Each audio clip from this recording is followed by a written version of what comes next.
Okay, good afternoon. Thank you for coming this afternoon to our Saturday update on the flood and debris incident. My name is Captain Dave Zanaboni. I'm the Public Information Officer for the Santa Barbara County Fire Department. I'd like to introduce Eric Peterson. He's the Fire Chief for Santa Barbara County Fire Department.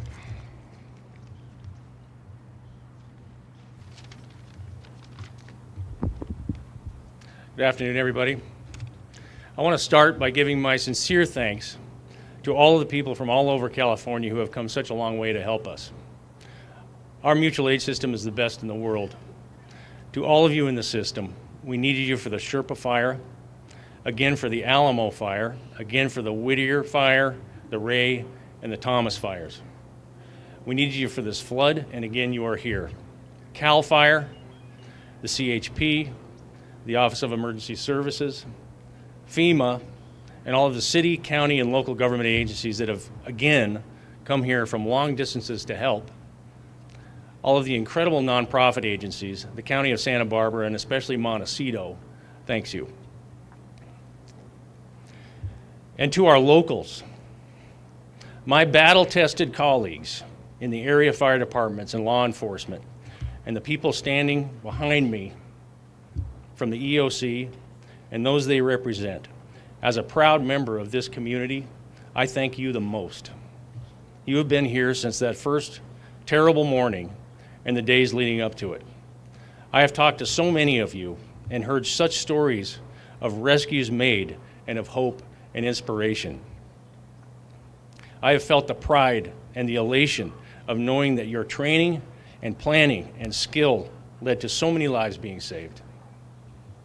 And like you, I have felt the heartbreak of knowing that even with all of your skill and all of your training and all of your planning, you couldn't save everybody.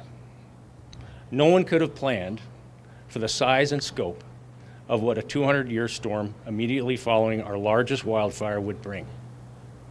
This is a strong and resilient community. We have been wounded, but we will heal. Our hearts go out to all of you who have lost the people that they know and love. Many of us knew them too.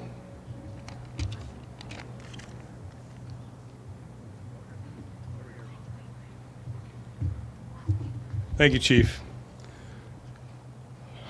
I'd like to introduce Jeff O's, Operations Chief for CAL FIRE Incident Management Team 3. Good afternoon. We remain in rescue mode. The secondary searches are complete on those houses that were affected. We have 2,113 personnel assigned, 129 engine companies, 39 canines, 15 urban search and rescue and swiftwater rescue teams, 48 hand crews, and other specialized heavy equipment.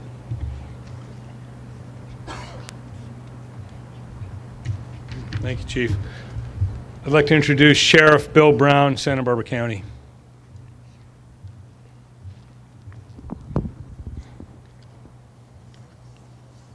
Thank you, everyone, for being here today. We at the Sheriff's Office are saddened once again to announce that another victim who perished in this tragic incident has been found. At approximately 9 a.m. this morning, 25-year-old Morgan Christine Corey of Montecito was discovered by search and rescue crews in mud and debris east of Olive Mill Road. Morgan's younger 12-year-old sister Sawyer is also among those who died in this tragic event. We ask that you keep this devastated family in your thoughts and prayers and join us in extending our deepest condolences to them. The discovery of Morgan Corey brings the number of fatal casualties from the mudslides to 19 people. You will hear more in a bit about a candlelight vigil that will be held tomorrow where the community can gather to remember and to honor those victims. We are pleased to report that we do not have any additional missing persons cases and that our active missing persons list is now down from a high at one point of 43 down to 5 people. Today we located Delbert Weltzen in Montecito, and thankfully he was found alive and well. Our detectives have done a phenomenal job researching and looking into every tip that comes into our organization as fast as they possibly can. And we appreciate the efforts of the Emergency Operations Center, the call takers from the Sheriff's Office, and the people who are staffing our Family Assistance Center, who are gathering this information and passing it along as soon as possible. If you have a missing person to report, you can contact the Emergency Operations Center at 805-681-5542. As mentioned, we are still actively searching for people, and while every hour it remains less likely that we will find anyone alive, there is always hope. We have more than 1,000 responders from search and rescue, fire, and law enforcement agencies from across the state who went out as teams early this morning into locations where victims may be located. And they are still out in the field as we speak. Many of the search and rescue teams have brought specially trained search and rescue dogs to aid in this search. Crews also continue to find people who are still being evacuated or who decided to stay and are now realizing it is not a good idea to do so. The environment is unstable. There are repair crews clearing the roadways, crews trying to restore utilities, and damage assessment teams who are in the area doing their work as well. It is not a safe or convenient place to be right now. If you have not done so already, we ask that you leave the area, the mandatory evacuation area, immediately. Rest assured that sheriff's deputies and officers from allied law enforcement agencies are conducting extensive security patrols throughout the evacuated areas. We appreciate the patience and the cooperation of the residents in the extended evacuation area who have left and are staying in other places. We know that this is terribly inconvenient. We understand that many of you were previously evacuated, and we understand that many had to leave quickly, and some of you would like to go back into your homes and retrieve personal items. We are receiving calls from some residents asking to go back into their homes for items. And if it is a true emergency, we are addressing those calls and those requests on a case-by-case basis. But we ask you to please use discretion when asking for escorts back to your property. We want to keep the area clear for the work crews, and we want to use our limited resources wisely. As we all know, Santa Barbara County is a special place, and we are seeing this beautiful community come together during this terrible time. We have been inundated with calls from people who want to know how they can help and trying to find out where they can go or what they can do.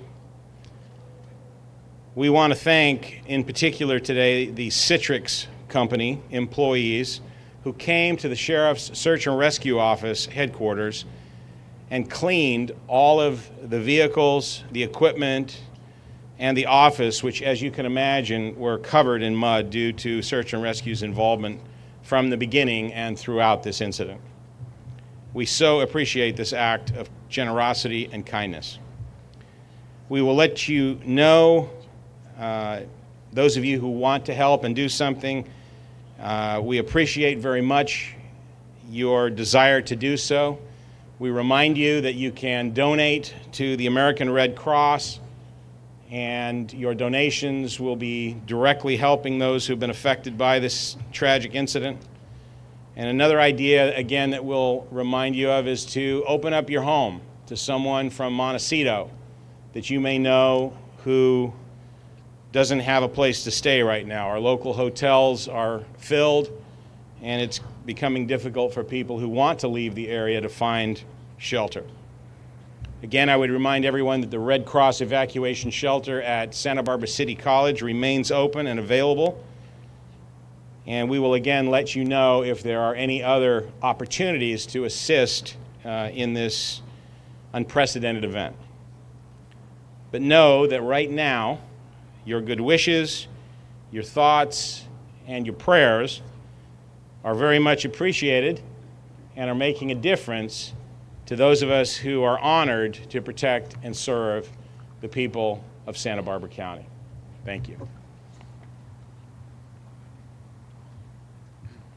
Thank you, Sheriff. I'd like to introduce Rob Lewin. He's the Director of the Santa Barbara County Office of Emergency Management. Thank you, Captain Zanaboni. And Captain Zanaboni, thank you for everything you have done over the last week to demonstrate the strength of our response agencies.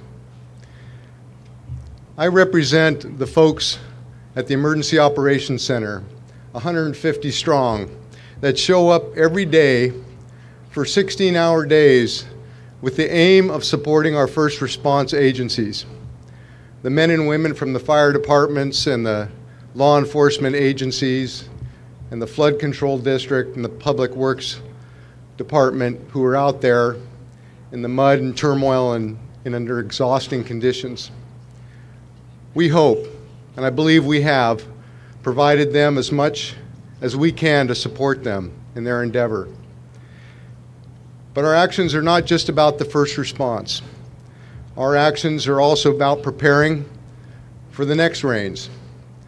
Our actions are about preparing to get our communities set up so people can go home, so that businesses can operate, so our economy can turn again.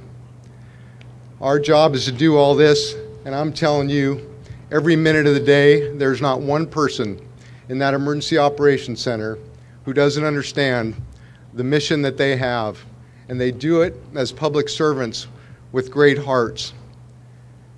And there's a couple people in there that I want to note of special significance. The Red Cross personnel that are in there, and the Red Cross personnel that are all over this county providing help.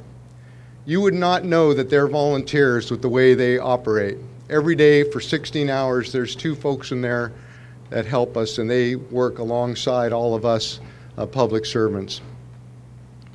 Let me give you a little update of where we're at on things. Focus for us, of course, number 1, is managing the debris. We have got to get those basins cleaned as fast as we can. And we all, the community and the Emergency Operations Center and FEMA and Cal OES and the Army Corps of Engineers and our flood control district are focused on that. Because if we don't get those debris basins cleaned out, then we're not going to be prepared for the next storm. And we don't know what that storm is going to look like. So we appreciate that the community understands that we're operating under difficult circumstances and we're operating under emergency permits to get that done. The channels below those basins need to be cleaned out as well. The channels have moved, and I'm sure our flood control director will talk about it, but we have got to get those channels ready or we're going to have more mud and flow under a storm that would be of less intensity. We got to get that debris that's removed from these locations moved someplace. And every day we have a debris task force that tries to figure out where that place is. And it's not easy. We're in support of trying to help the Montecito Water District put their system back together. This is a big order for a small district. You've met Nick Turner, he's their leader, and I assure you he's doing it. And we're providing as much support as we can. People from San Luis Obispo County have come down, engineers and construction workers to help him. People from Santa Maria City and Goleta City and Santa Barbara City and Carpinteria are all shoulder to shoulder with him trying to do that. We're helping the Montecito Sanitation District get underway because no one's going to get to go home if we don't have a sanitation system that works. Cox, Southern California Edison, Southern California Gas, all of these systems are hard at work at trying to get back under conditions. The bridges, the roads, they all need help.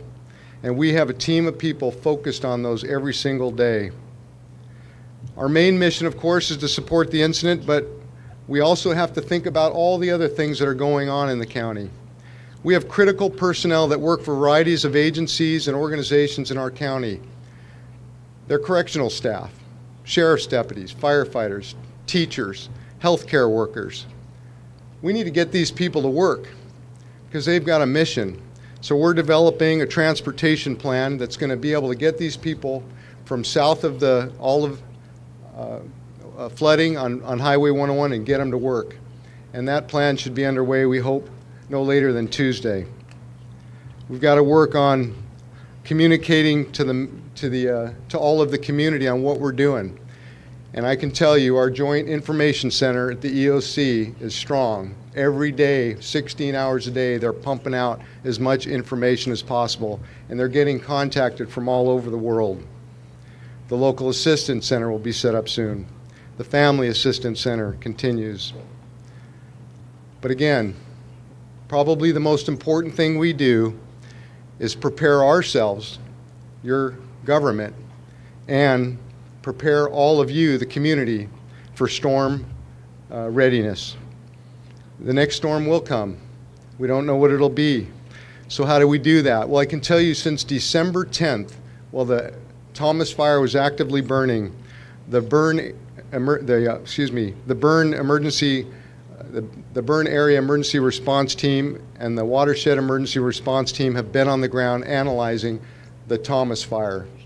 They've been doing it both in Ventura County and here in Santa Barbara County. These people are incredible. They're scientists and they're foresters, geologists that come together, hydrologists come together and analyze this ground, and they were providing that information. Normally this process happens after a fire in August, not in December. So they were pressed and they couldn't complete their report in time for the storm, but every day they were giving us information. And we were processing that information so that we could do everything we could. I think their efforts have saved hundreds, if not thousands, of lives. And now their work must go on. We've asked them to stay and continue to finish the report they started, but more important, to prepare us for the next storms, because the watershed has changed. The watershed has changed because of the flushing that's occurred up in the upper mountains. The preliminary information they're providing us is that there's still dangerous situations in our watershed. There's still debris up there. But together, we're going to be ready for that. Together, we're going to find a way to be able to live healthy and normal lives in a situation that can sometimes be unpredictable. We have to do this together. That's who we are here in Santa Barbara County. We're people, we're a community, and we're going to decide that we're going to make it right and do the best we can to live on our lives in the best way we can. Soon we will be developing a map to display some of the things that will be important for folks to understand with that. Another operation that's currently going on, and we thank the CAL FIRE team for this, is there's a damage inspection team that's out in the field. They're strong. There's 8 teams out there every day, and they're analyzing and walking and looking. And every day they provide us with data on the number of homes that were lost or damaged, number of commercial buildings that were lost or damaged. We hope to get an interactive map up in the next day or two so that all of you can go on and see what those places are either damaged or destroyed. We know this is important. We know part of the process is that people want to know, and we're going to do our best to get that out. And again, we're all in this together. This is what we're going to have to do. But I'm confident every day because I see the 150 people who show up at the Emergency Operations Center 7 days a week and have been coming there since December 4th when we had our power outage. I see how strong they work, and I know our community is just as strong. Thank you.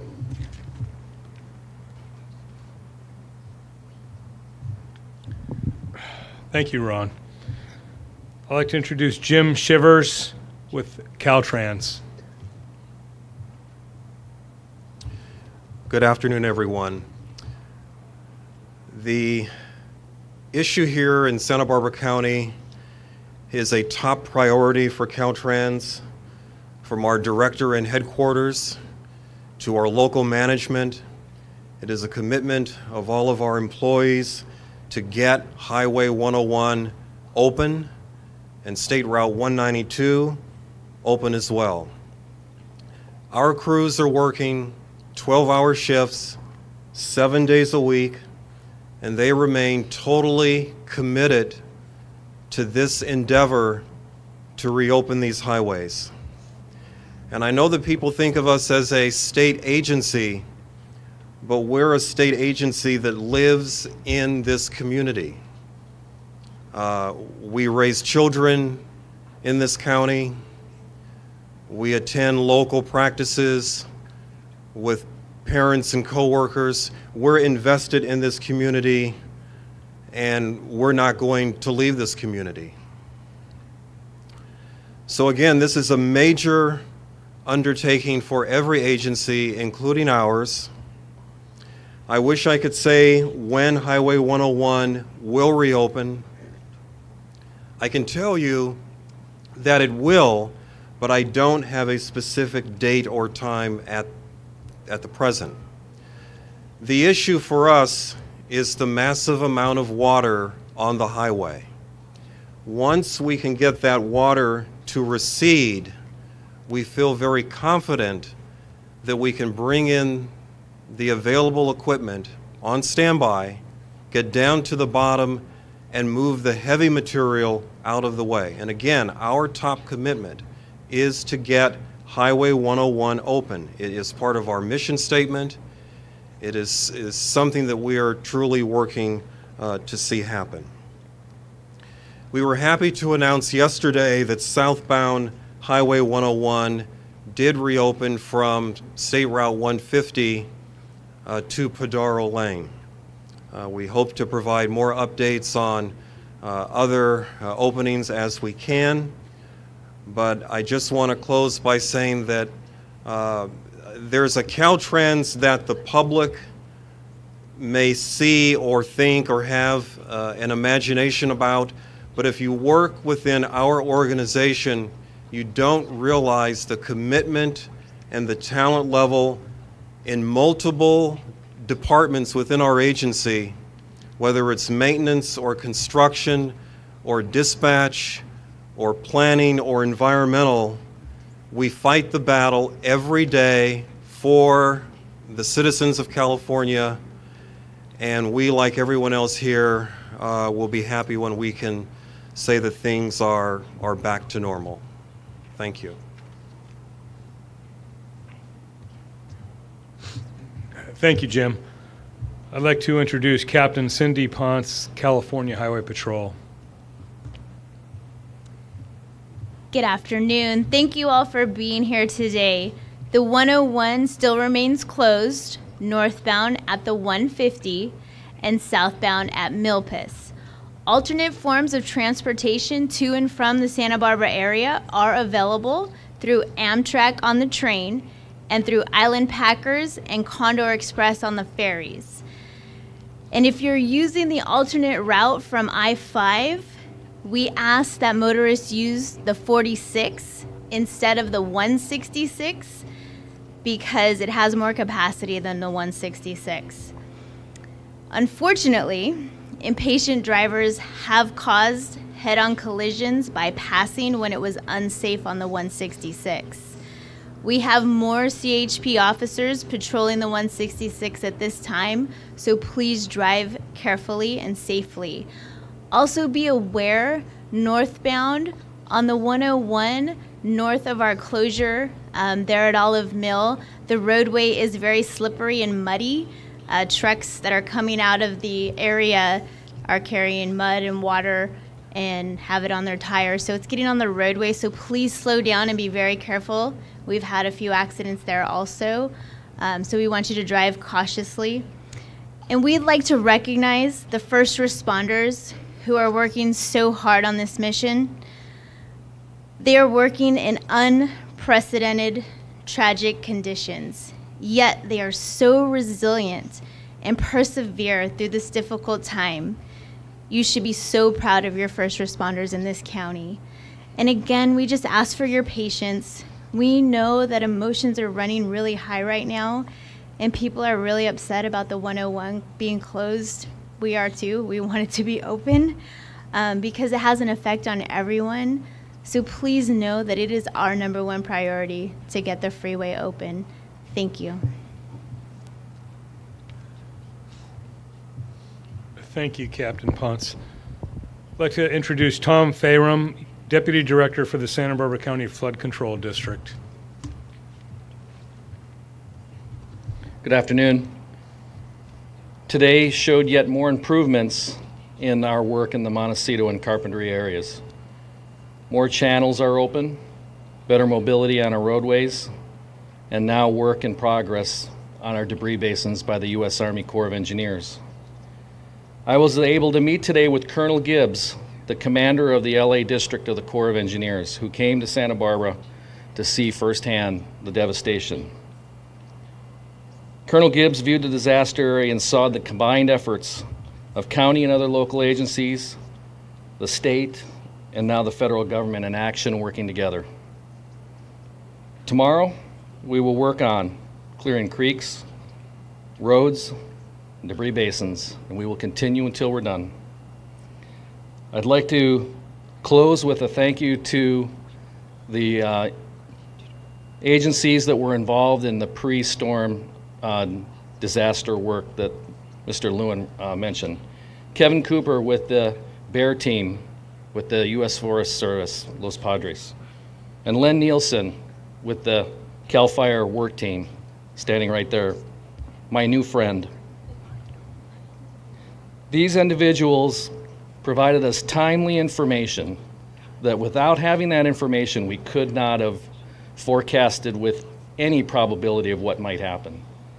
They worked day and night, and their efforts made a difference, and I want to thank them.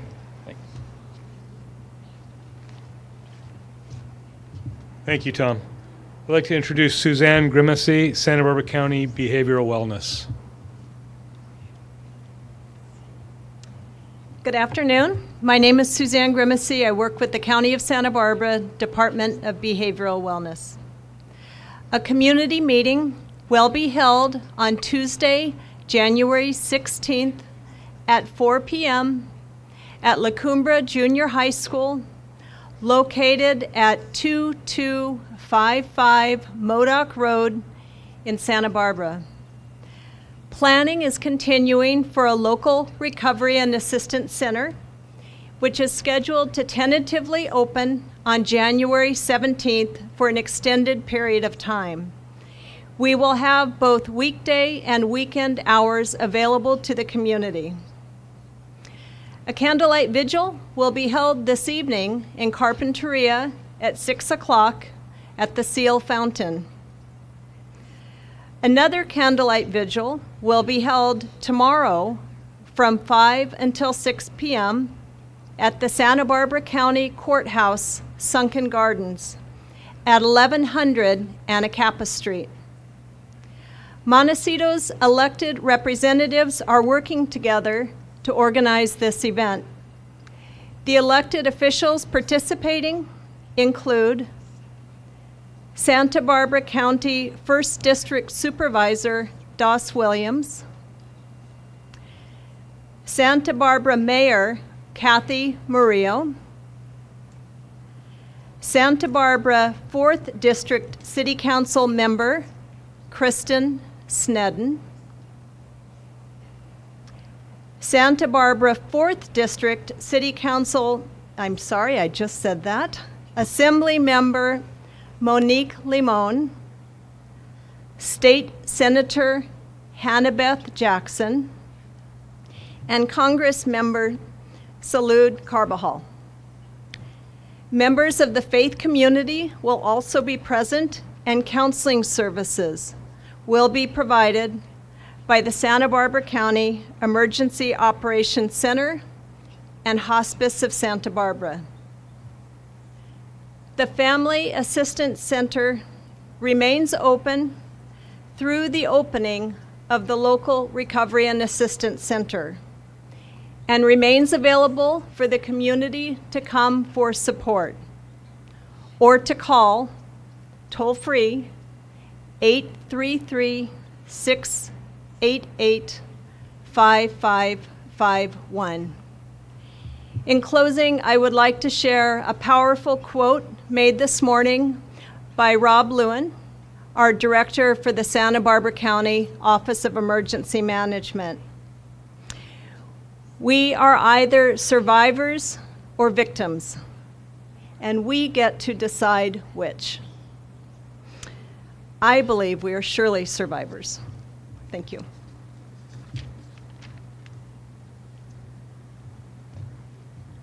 Thank you, Suzanne. I'd like to introduce Susan Klein Rothschild, Deputy Director, Santa Barbara County Public Health Department. She'll be our last speaker today. Good afternoon.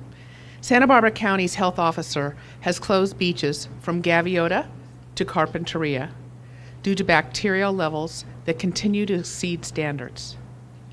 All ocean water in these locations should be considered contaminated, and no recreational activities or swimming should take place.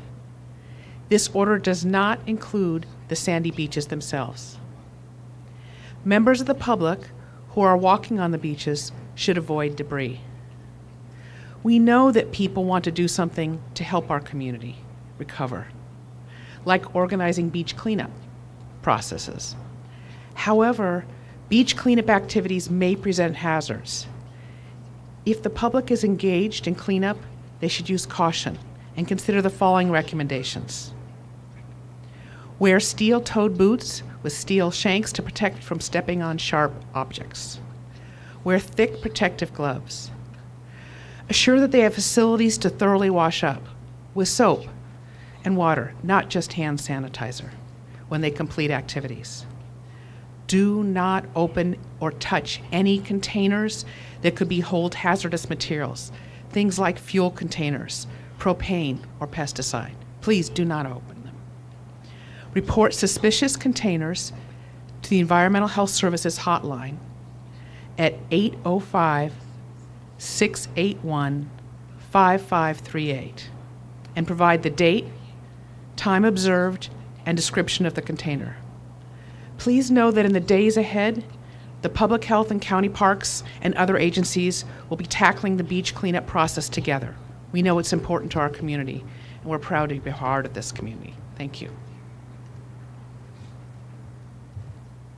Thank you, Susan. So we'll open it up to just a few questions. We ran over some time today, so let's just have a few questions. Tom. We've heard a lot about the situation with Montecito Water District's facility. I wonder if anybody could speak to sanitary conditions. Is there anybody that can speak to the Montecito Sanitary District?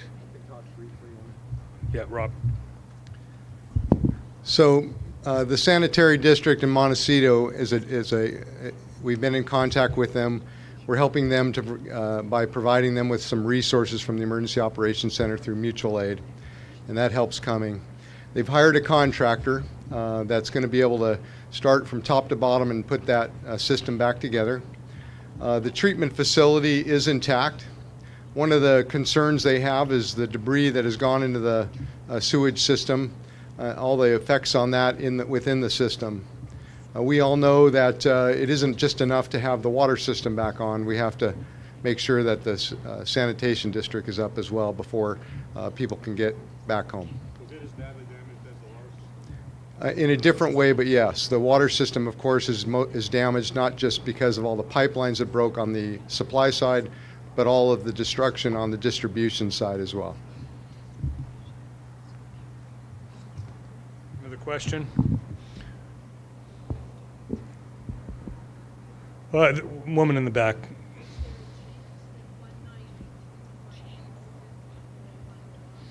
Is there a chance that Highway 192 will be open before 101?